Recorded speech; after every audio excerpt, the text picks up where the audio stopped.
Okay, Shankar, are you here?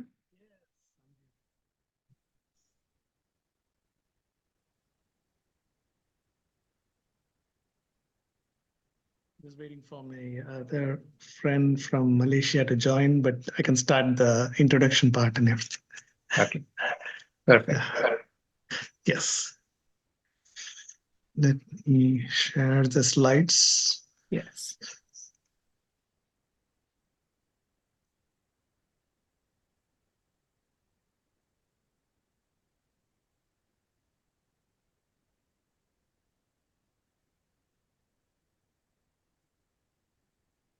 Yes. That's it.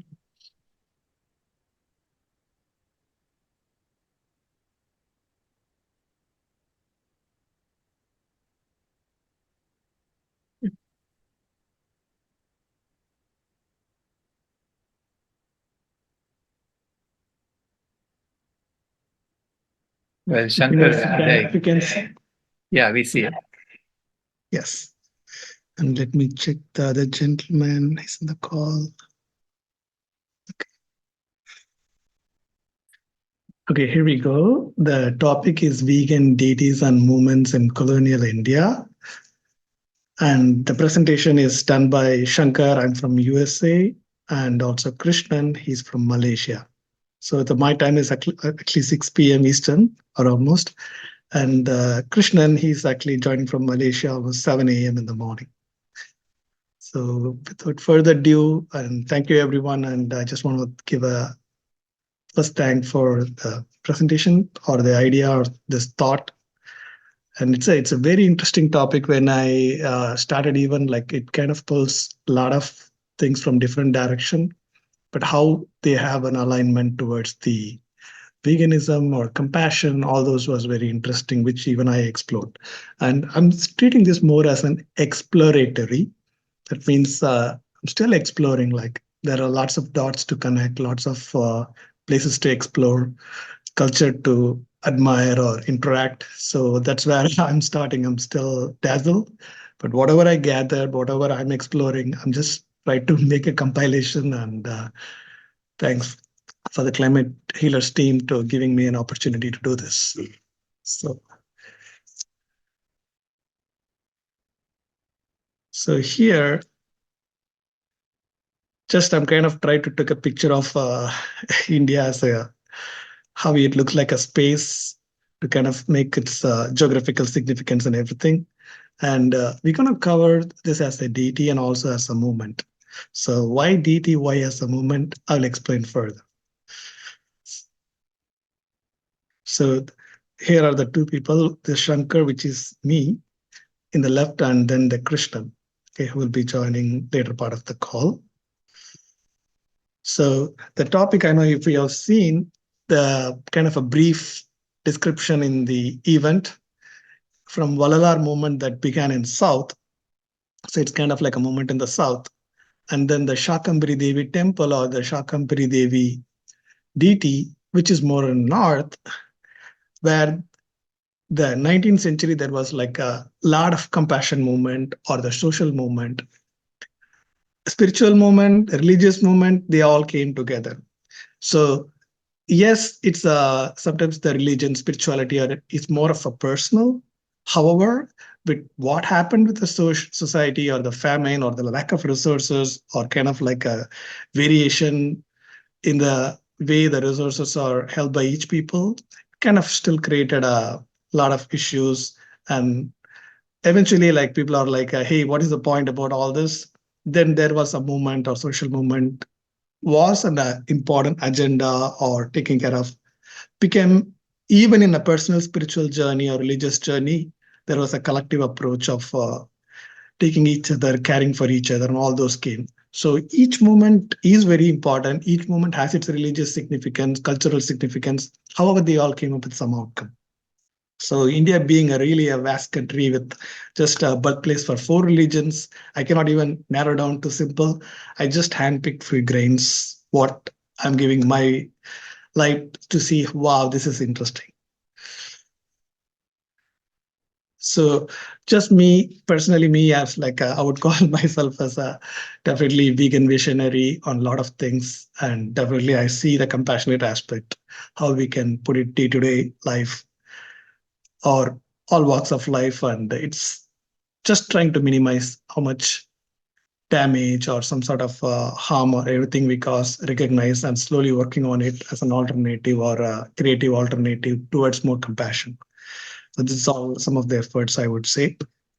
And definitely, I'm very curious about all the vegan world 2026 and how the each transformation impacts every corner of the world and how it is overall helping. So it's here at the end of the day, we are species. We also have to be saved and everything, like not just one, all of them. So how it all leads, I'm very very curious and definitely want to be part of it. Yeah.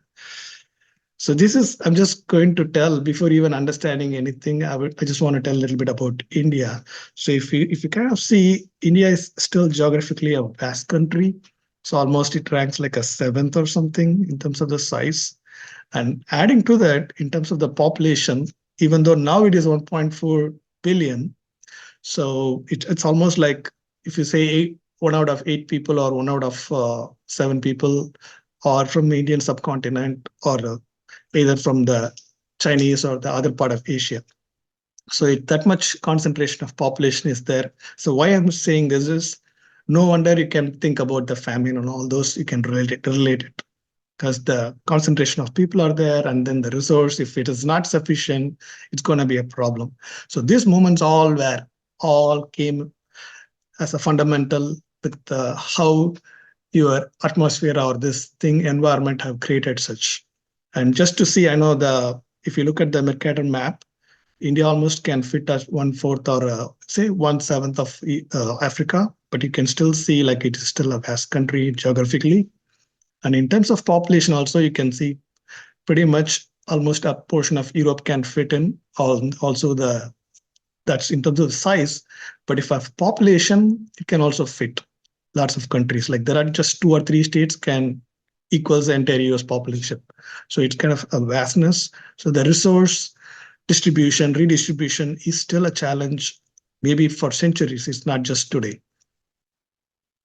So then this is all about the famines. It looks like we can best make it as a particular time period because famines did across parts or the areas of India, because in India, some of the areas are very agrarian or very much seasonal.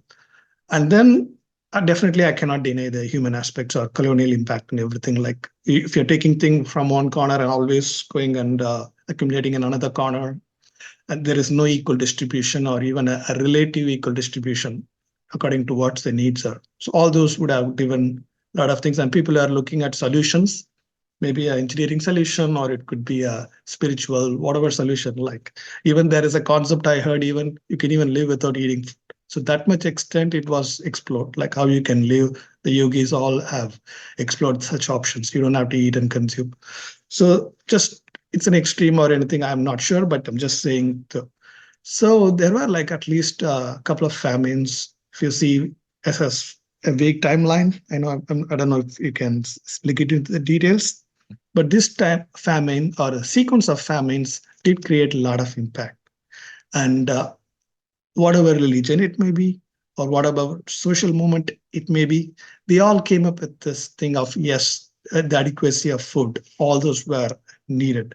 Like I can pick even every religion had some sort of a communal meal concept. And those communal meal concept did came as a collaborating and eating or cooking together and all those.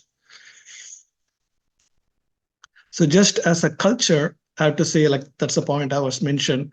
It is of various heritage. It is of arts and science. Then the way you add spices is different from the other person. They add spices. The way they prepare the food is different. The way they, it could be also because of the geographic or weather, or could be different reason or availability and all those.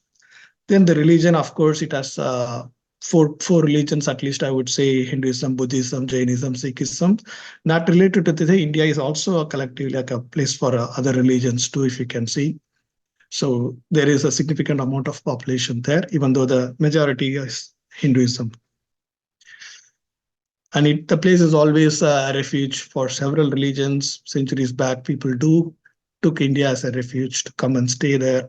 That's why it's one of what you call a unity in diversity.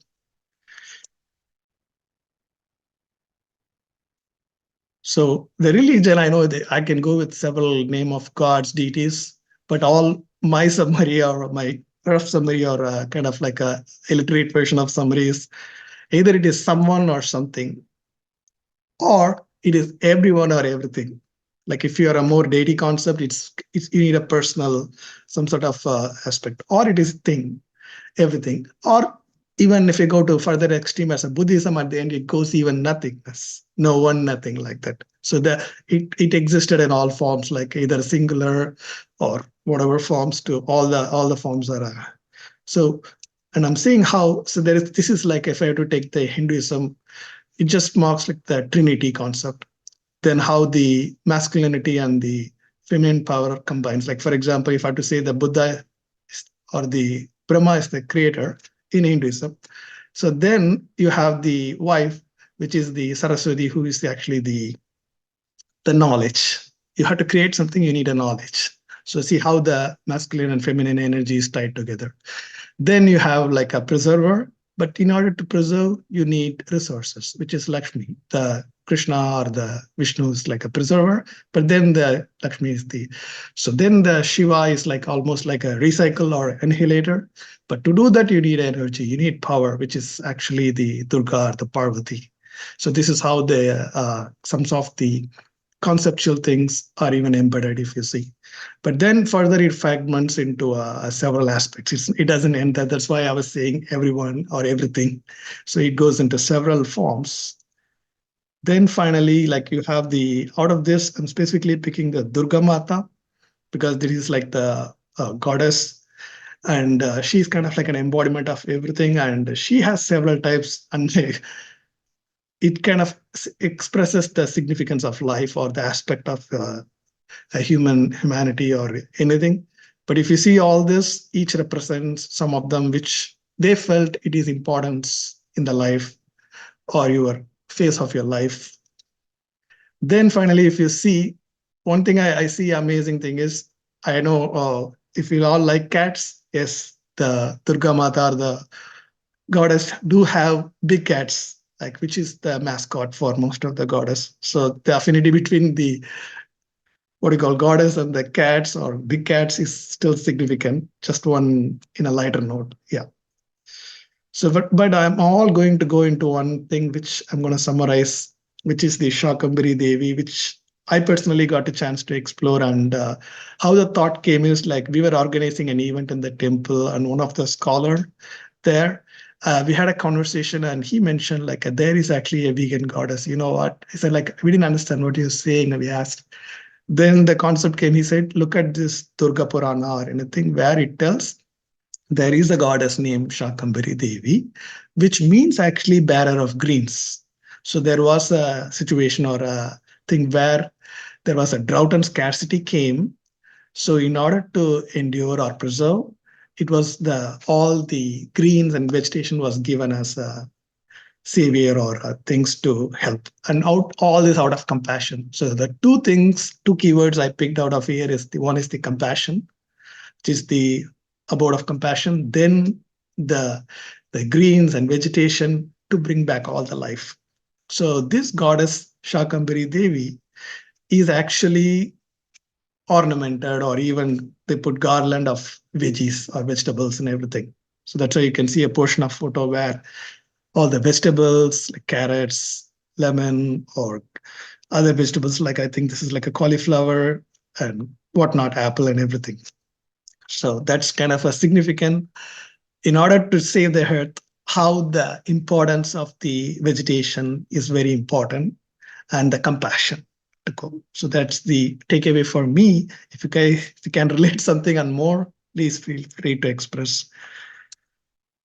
So then this is where I am seeing like I got a chance of, there are actually several temples of Shakambari across India. And I got a chance to visit here, one in Chennai, where this is the one in the left. And you can see the goddess actually has like the vegetables and all these things in fruits in her hand, which is like offered as to save the world. So the message or subtle message is like seek for the vegetation and everything which will come and preserve you or anything, or it might signify different for different people, but I'm just giving my significance based on this thing. And it's just a couple of images. And then I'm going to go into the social movements. The social movement is a little bit of more, I can call it as a much extended version of an applied spirituality or religious concept.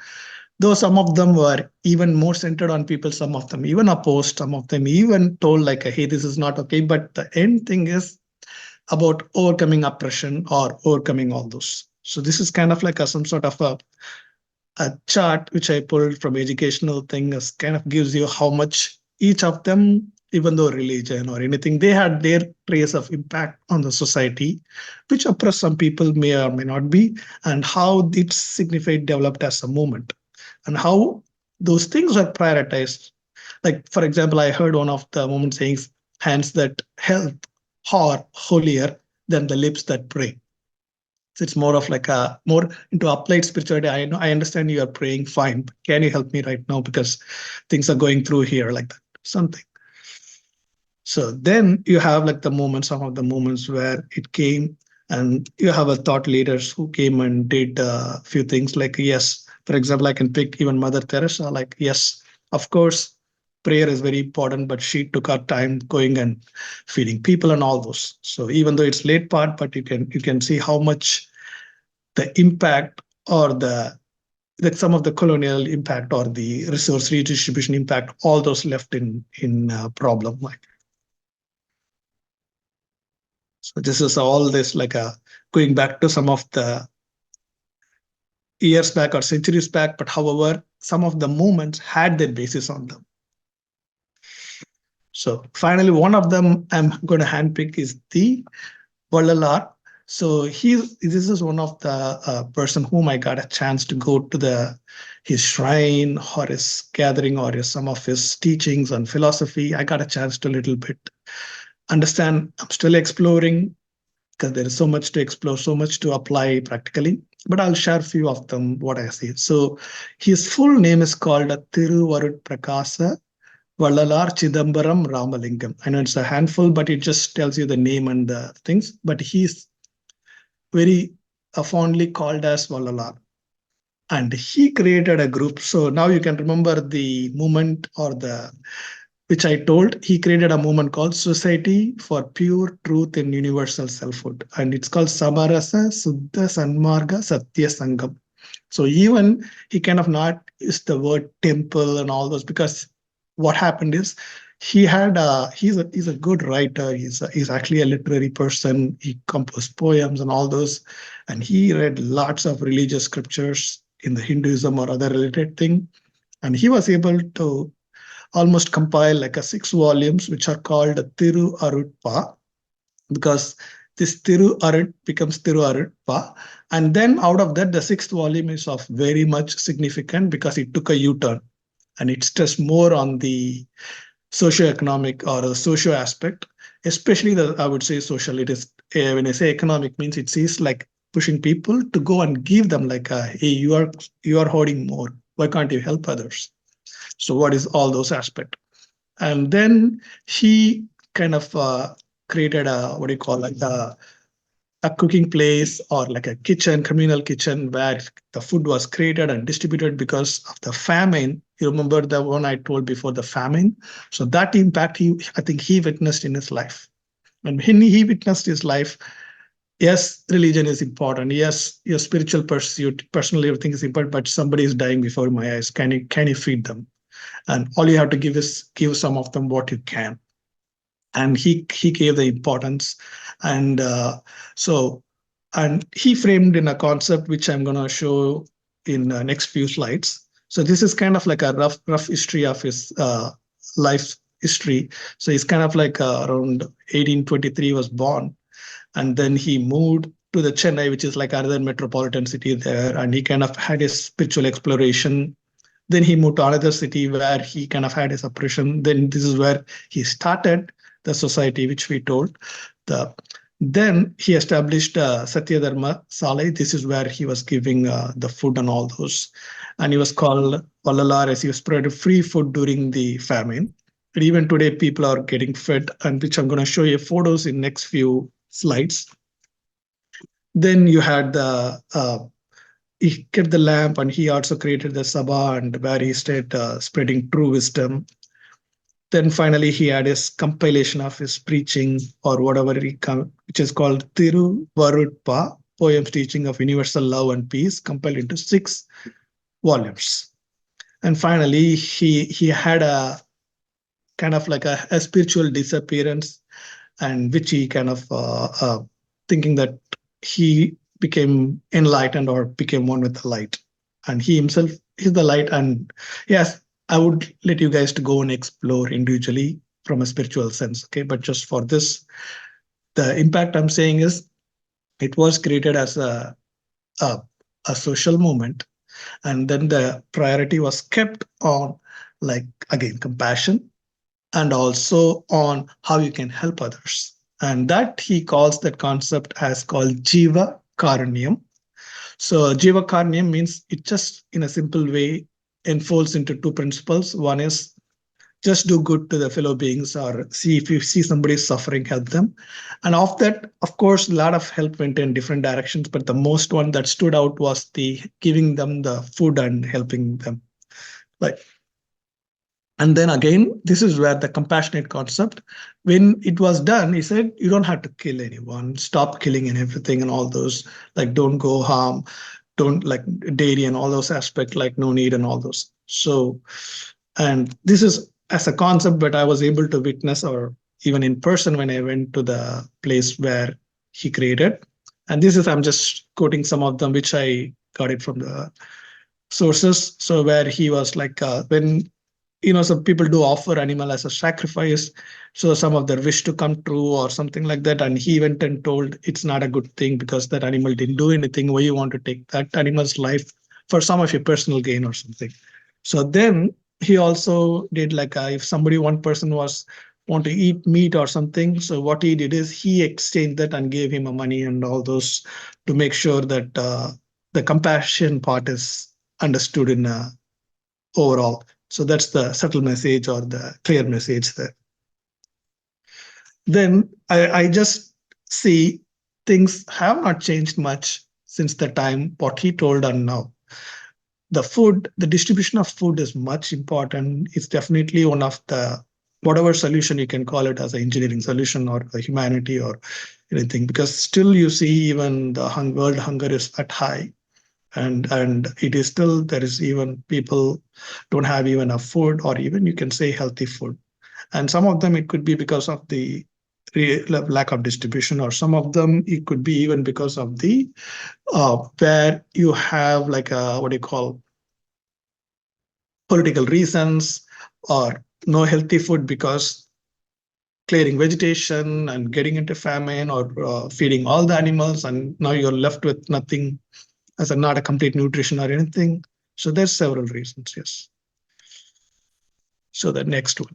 So here I want to show some of the travel that we did to the place is called Vadalur. That's where he has created. So if you go there, you can see this full picture and some of the members and friends. And this is where he has kept. And there is actually a book here. There is a picture of a book, and where that's the volumes he wrote. So next is, this is some of the places where people get fed and all those. And this is one I tried it as a perfect vegan food. They just give you like a grains, some sort of like a lentil-based vegetable soup and all those, just perfect. And this is the oven, or kind of like, which was lit. Almost it is like it's burning nonstop for 150 years and feeding people. And this is some of the pictures where represents how it all started, how it is spread, and all those. And I also want to tell Dr. Rao also got a chance to visit, or just got a little bit of this thing. Like, we have more photos, but for the time being, I just kept it as a thing. So this is created now, inspired by that movement. There were like a lot of people have created food donation centers. So all they do is they collect, or they do a collective communal effort, collecting people to come over there. They cook, and then they distribute the food in a very simple way. Some of the food are very simple. It's as simple as like the porridge or grains with spices and herbs, and some of them are like same thing like the grains with the vegetable soup. Some concept of the close the food mostly relate to the South India because this movement originated there. But the concept is simple. Concept is what, as long as we come together, we all can overcome the time, resource shortage, or even anything needed. So we can make sure at least somebody is fed, nobody leaves hunger or hungry. So this is some of the stats also I got collected, how much they feed and all those. I got a chance to go and meet them in person. And thanks to my colleagues who are also in the call, some of them joined me and they were helping me.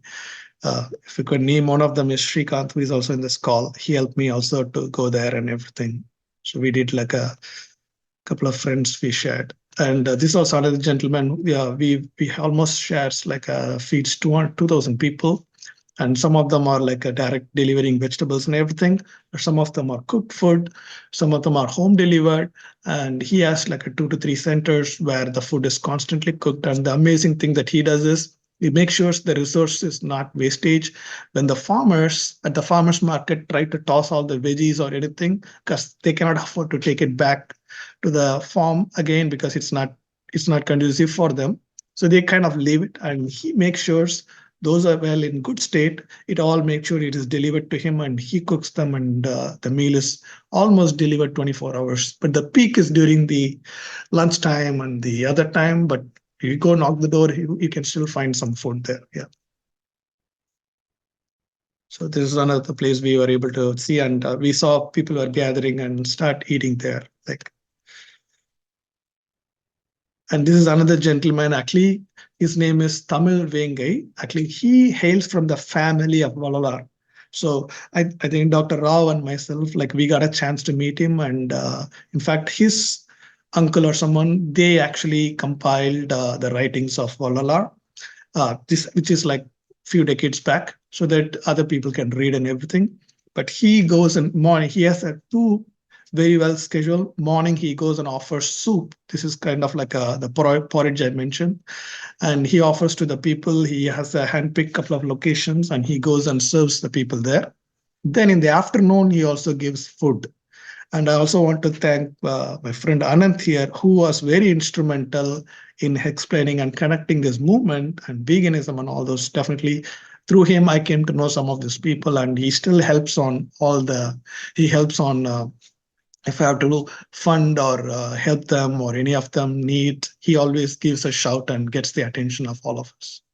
So and this is the lunch schedule where they give the food, and I'm just showing the soup, how it looks like. And I personally got a chance to try this. It was very filling, and almost if you can take this for your breakfast or you can take it for your brunch. Yeah. And if you just Google Valalar soup, you'll get the ingredients and all those. There's a little bit variation on how people do, but to some extent, most of them are basically it's a grain with water, and then it has herbs and spices. That's it. So, and this is there is a gathering in US also happened. I got a chance to attend even in the US one in New Jersey. And this is, they actually go gather, they read the Tiruvarutpa, the volume, 6 volumes out of that they pick and they read. In fact, my friend Hariharan is joining me today. He's the one reading. He's actually from Virginia, from the DC area, US. And he was actually reading probably last year, I guess, he was reading the Tiruvarutpa Ragaval. Okay, you want to say hi? Hi. Yes, yeah. So it's actually written in Tamil language, but the translations are available too. So, and this is some of the photos which we got through our other friends from Australia where the event happened. The events do happen other parts of the world. And then the next, I want to introduce my other friend, Krishnan. So he is from Malaysia, and he explores his side of Valalar. I want to give this opportunity. I'm going to stop share and see whether he's joined the call. If not, let's see. Yeah, he has joined the call. Yes. Hi, good morning. Okay. Okay. This is the time I have to join. Is it, Mr. Shagar? Sankar? Yes, you can go ahead, Krishnan. I'll quickly put your slide, okay? Just to show, Okay. because I know I pulled the Okay. slide very quick, but let me just share it. So yes, go ahead, Krishnan, please. Okay. Hi, guys. I'm Krishnan from Malaysia.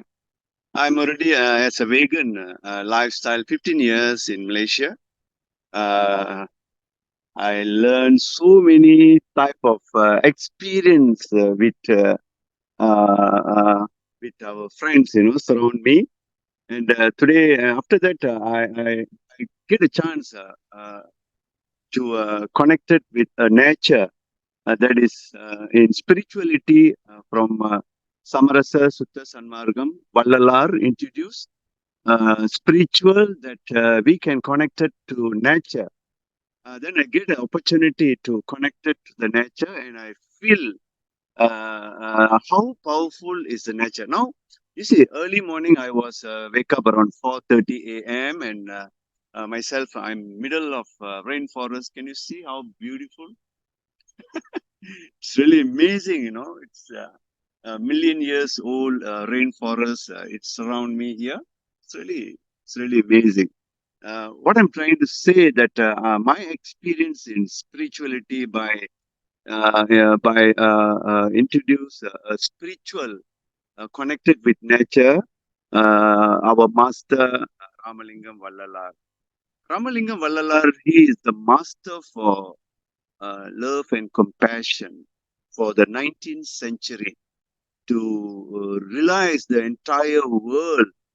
If humans lack of compassion, there will be a dangerous, a dangerous disaster already happening now. We can see and we can feel it. Something is wrong with our earth. Something is wrong with our earth because human already lack of compassion because of money, the entire world, human mentality, they are looking for they're looking for ton of money, and they already forget about spirituality, the true and spirituality is connected with the nature. And I learned so many things from so many Mahan, from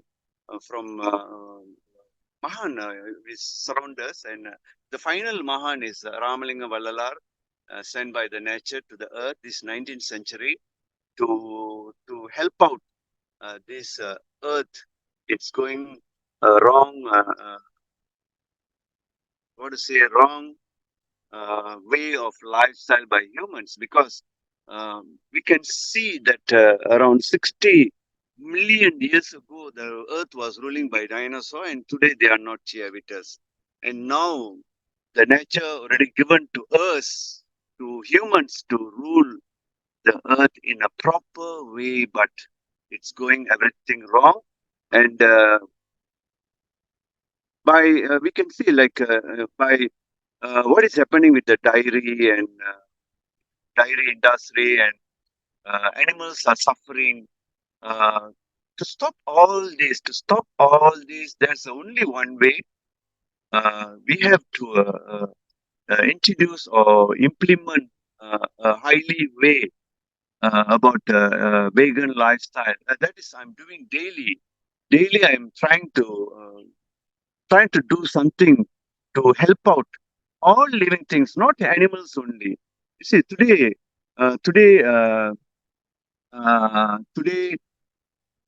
few minutes, huh? Okay. Today we can see between human and human are destroying themselves. We can see there's some war going on because of race, religion, and all this. I think so. Because of that, we have to educate the entire human kingdom which ruling the earth. The knowledge already given by all the spiritual masters came to this world, but still nobody focusing 100%. how to connect with the nature and go 100% in spirituality. To win 100% in spirituality, we have to uh, change our lifestyle.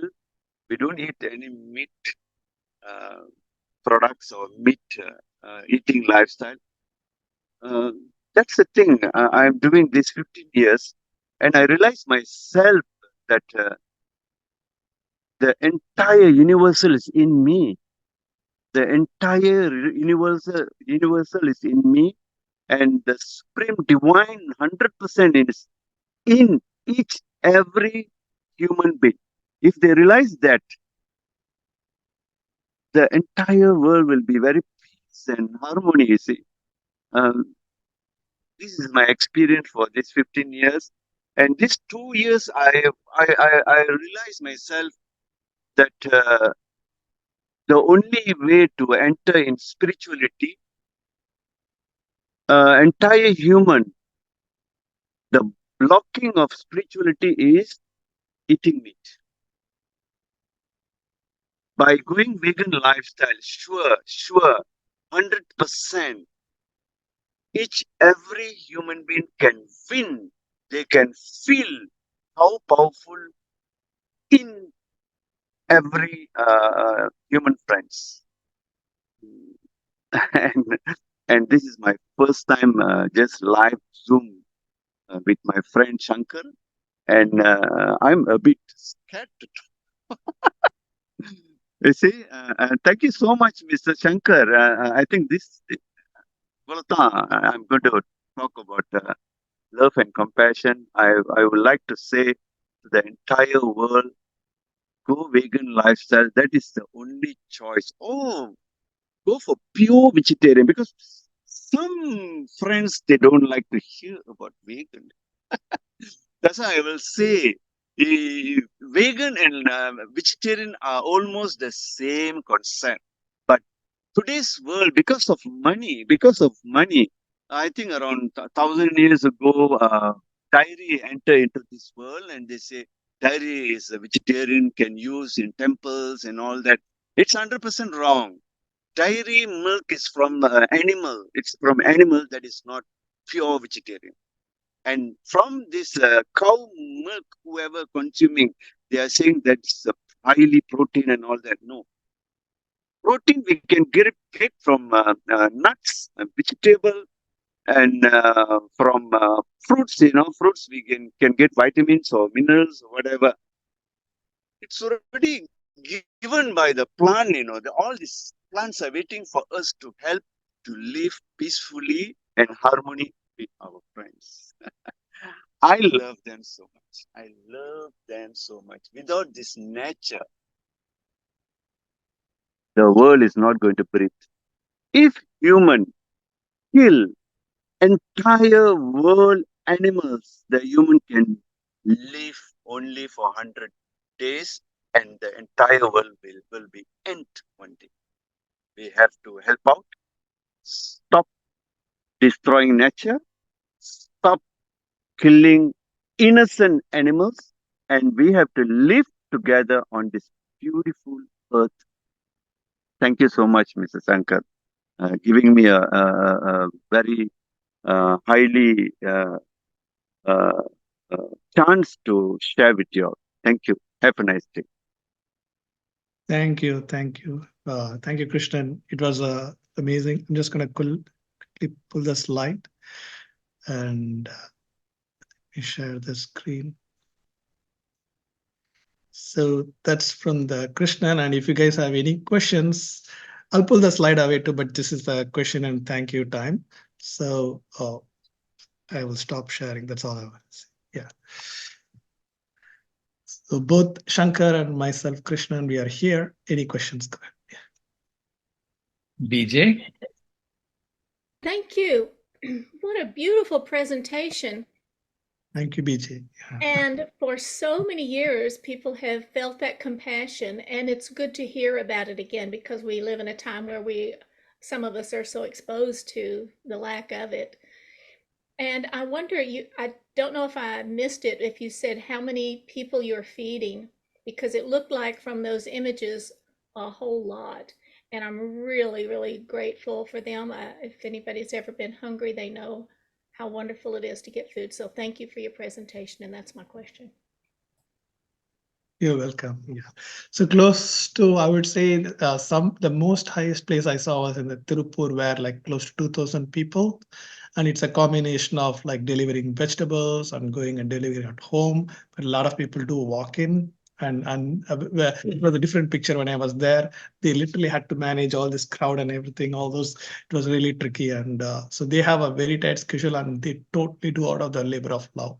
And they say you have to be very, very spiritually dedicated to do this. You do get a lot of challenges when you start this path, but they are saying like they understand, they see a greater purpose in life, and it's almost like, and they do it. And there are some places they do like a 30, 40, and so it's almost like a network. Each people help each other, and sometimes they just give fruits and vegetables if they cannot. For both of you, thank you. Thank you. Watch. If anybody else can talk. Yeah, I think Watch is going to ask the question. Hey, Watch, go ahead. Yeah. I can't hear you. Yeah, I got it now. So, hey, thanks. Great presentation. I didn't realize that there was such a concept. So, really, thanks for introducing Valalar and the concepts of to me. You know, there's a bias in India about South India people consuming a lot of animal slaughter products, and I mean, obviously, it's not true. So now I know, because it's, I mean, a lot of people in the north will say, oh yeah, just you will find a lot of vegetarians here, but if you go south, there people are consuming a lot of animal slaughter products. So it's only partially true, because now with this concept of the teachings of Valalar, you can see that pure veganism is being promoted in India, and I think that's really an amazing concept for not only people in the north to learn, but all of the world to learn. So thanks for introducing that, and I hope that people follow the teachings of a lot of spiritual leaders and use that in action, because we a lot of people talk about ahimsa. They just talk about ahimsa and dharma and karma, but at the end of the day, our actions speak louder than our words, and we need to apply these principles into action, and look at any way, which means or method, to bring this point home, as Krishna was saying about eating plant-based, and how our spirituality, our rainforest, our body, mind, and spirit are connected with the food. So thank you so much for the presentation.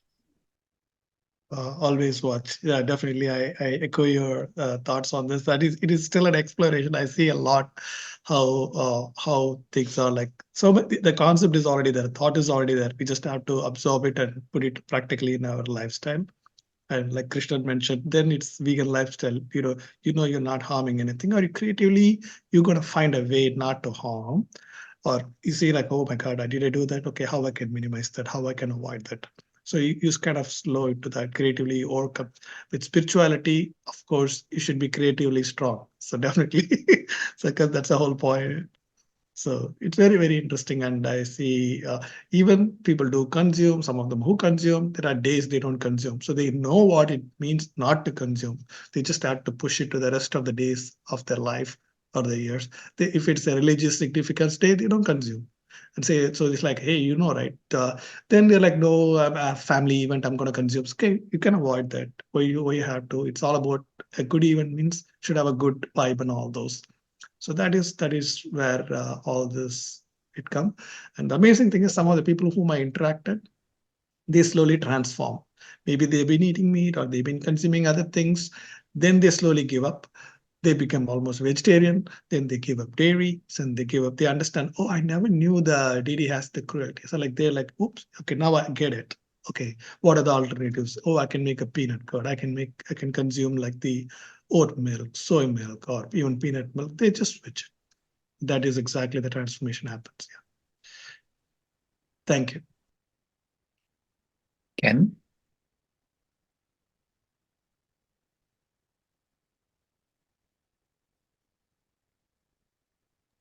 Look, and sorry, can't hear you.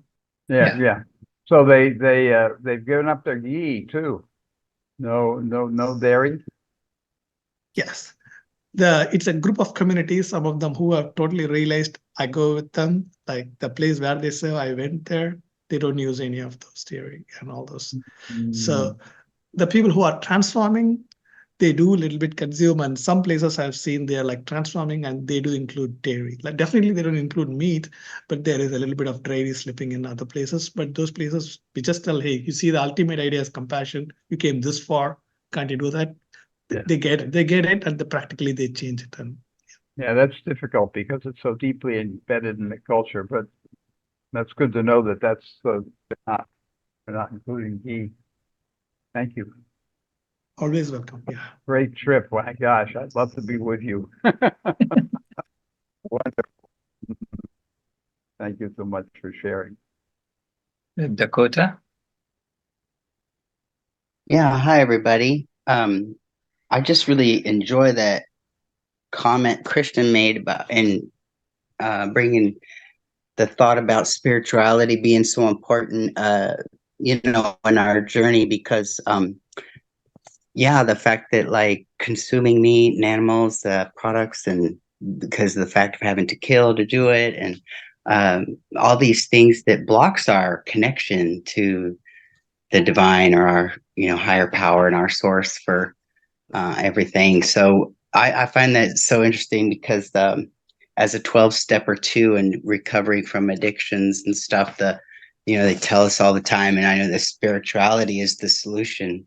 It's a spiritual solution to all of our ills, and I just find that everywhere I go, like even here, it's so true. And anyway, I love that insight, and thanks for sharing and doing your presentation tonight with us. And morning for Krishnan. Thank you. Thank you.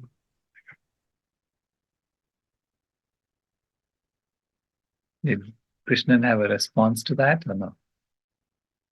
I think he's turned off his camera. It's very. Oh yeah. Okay, I'm here. I'm here. Thanks so much. To win in spirituality, there's only one way. That's only one way. If everyone understand about spirituality, the important power we have to connect it with nature. They are equal. They are equal to our soul, and a beautiful soul inside here. And always I love to travel to rainforest. In Malaysia, we have a million years rainforest in Malaysia because Malaysia is a tropical country. You all have to come and visit one day. I'm waiting for you all to come and visit our country. It's really beautiful, you see. This is because today the world, humans are destroying all of. I feel want to cry. Very sad because of animal farm. They are destroying the earth and destroying the nature, and because of money, because of money, our friends are suffering. Not the plants, animals are suffering. Humans are suffering because they don't know what is happening outside there. They just go and eat fast food and all that, and they are going home. After that, slowly they are getting sick and all that. That's the thing. I can see around 40% beautiful souls are here. It's a beautiful opportunity for us to help out the entire world species, include six senses, human being, to out from this dangerous lifestyle. It's amazing. Thank you so much, sir. Thank you. Thank you. Tammy? Yeah, thank you, Shankar. I love, and both of you, thank you so much for your work. And it's so great to know that there's so much history in spiritual veganism. You know, I studied with the Essenes, and they were known to be vegans. A lot of history that was covered up, but knowing that they ate vegan and mostly raw food, like uncensored food. And it was all about ceremony and giving thanks. It was all about gratitude and remembering that no matter, Viktor Frankl called it tragic optimism. And it was kind of the basis of existential therapy, is that the worst things that could happen could be our greatest blessings, right? And so we're at that place where the worst thing that could happen, like we can't stay here anymore as a race, can be our biggest upgrade for our spiritual development. And that tragic optimism, it leads to creative pathways, right? Because that's what we're doing here. It opens up the creative pathways if you are anchored in the belief that we are here now because we're supposed to be, which is kind of a spiritual belief. If I'm here, I'm supposed to be. And if things are happening, they're happening. So they're happening means maybe they're supposed to be, because that's what we've created. And then what are we supposed to do? Who are we supposed to become? As Judy Carmen says, Homo ahimsas, right? People of compassion, not Homo sapiens, but Homo ahimsas. And so thank you. Thank you for, again, reminding us that we're spiritual beings having this human experience and not the other way around. Thank you. Always, thank you, Tammy. Just want to echo what Christian mentioned too. Christian, actually every day he comes and he shares a nugget, okay, very sweet nugget of information or something appealing to your heart and soul. The message is clear about compassion, or strongly remains about compassion, and then relating to the nature and everything. So he has followers, people across. One day he doesn't post, we'll ask him what happened. So he just shares a message practically while driving or even walking in the nature and all those. And he relates to the veganism, he relates to the spiritual compassion and all those, Valalar and everything, like all those are, yeah. And I want to mention one point about that Valalar, which is, I cannot even tell anyone who has simplified the spirituality or the things, that is that only thing you have to be is compassionate. You want to worship, just be compassionate. So that is very, very simple and not harm anything and all those. And it has so much work to do. I get it. It's not a simple statement, but just being compassionate is the ultimate savior or salvation or whatever. This thing cannot be simplified And anymore. I heard a little while ago, and I'm not sure whether I heard it in our climate healers community or where I heard it, but it really hit me because I was writing this book with Paul that we never ended up finishing on, stages of grief, but creative actions.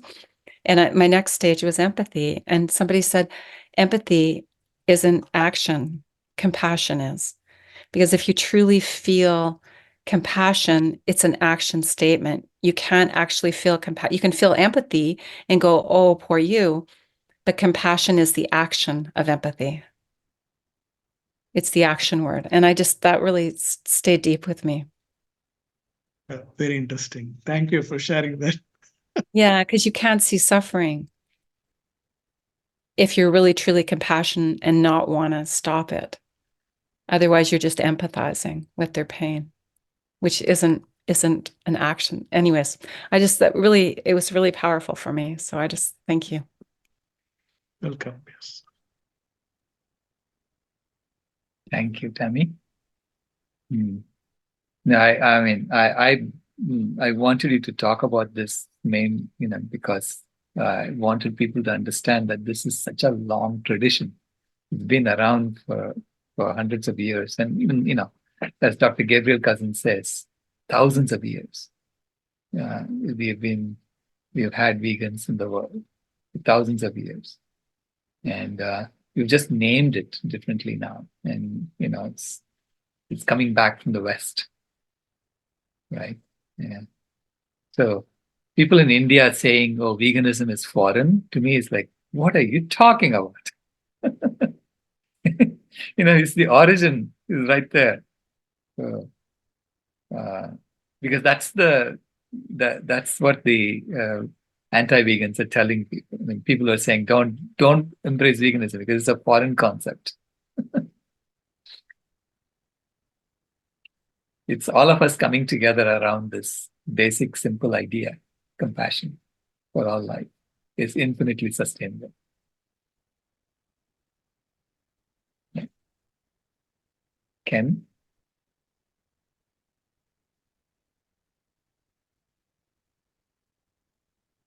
The foreign thing was the famines. That was the foreign thing. The foreign thing.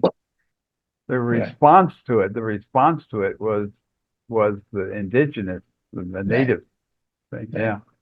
Got it backwards. Right. Got it backwards. Yeah.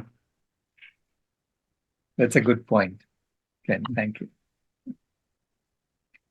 I mean, eradicating it all over is our goal. Mm-hmm. Correcting our own actions, huh? Right. Mm.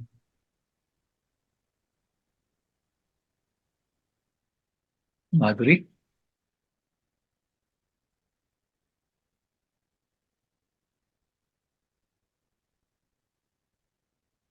You're unmute. Okay, sorry. Unmuted. Audible? Yeah, audible. Okay. Yeah, just hi. Thank you so much for that beautiful presentation, Shankar and Krishnan. Mr. Krishnan, I wanted to know, so were you in Malaysia your entire life, and where did you begin your vegan journey? Okay, I'm a fourth generation in Malaysia. Oh, wow. My grandmother from Sri Lanka, and my grandfather from Tamil Nadu, Tiruchi, around Tiruchi area, and they came to Malaysia first generation. I'm now fourth generation in Malaysia. I'm already vegan. Comes to a vegan lifestyle already 15 years. 15 years, and I have opportunity or to get connected with Valalar spirituality almost 15 years. Okay. 15 years. I learned so many things from Valalar and with his devotees. And the main point I took from him is love and compassion. Show love and compassion to entire species, not only for humans, the entire species, include bacteria and virus. Wow. Okay. Because all these are living things, you see? And that's the thing. Any question? Pleasure to connect with you. Thank you for sharing your story. Okay. Sure. Have a nice day. You too. Wonderful. Yeah, Thank you.